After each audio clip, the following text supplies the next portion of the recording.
Now let's switch gears a bit and talk about the internal investigation. They say they've gone to JDI services, interviewed members, and collected stories to back up their claims.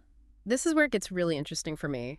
They're not just passively accepting things, they're actively trying to build a case, almost like a separate investigation alongside the official legal one. I know, right? It's a unique approach.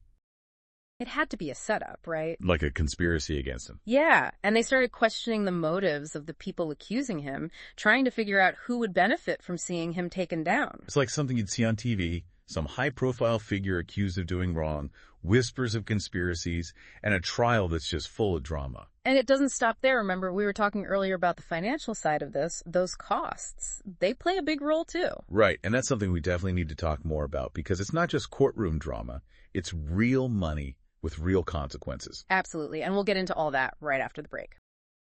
So we've gone through a lot with this Omotoso trial, the delays, the judge recusal, witnesses changing their stories, even misconduct from the prosecutor. Yeah, it's been a wild ride.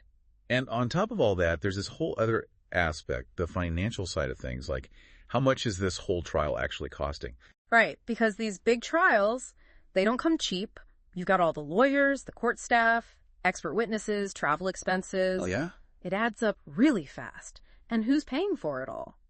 The South African taxpayers. So while we're watching this drama play out in the courtroom, there's this whole other story happening behind the scenes about the impact on the country's budget. Absolutely. And it makes you wonder, can these legal costs actually start affecting other things, like social programs and services? Well, think of it like this. The government's money is like a big pie, and every piece you take for one thing means there's less for something else. Right, that makes sense.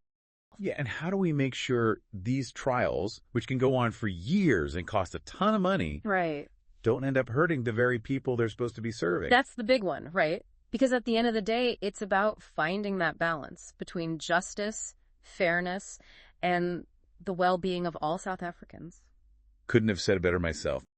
The reality is that when you're spending millions, sometimes tens of millions of rands on a single trial, Wow. it puts a strain on the system, and that can have consequences down the line for other important programs. Especially in a country like South Africa where social support is so vital.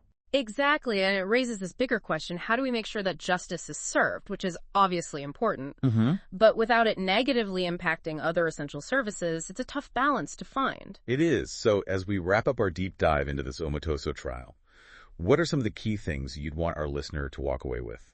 Well, I think one of the biggest takeaways here is that justice, it's rarely a quick and easy thing. Definitely not in this case. It can be a long and difficult process with all sorts of bumps along the way, and this trial has really tested the South African legal system, shown us both the good and the bad. That about wraps up our deep dive into the Tim Omotoso trial. Yeah, thanks for having me. Always a pleasure. And to our listeners, keep those questions in mind as you follow this case, because it's definitely one to watch.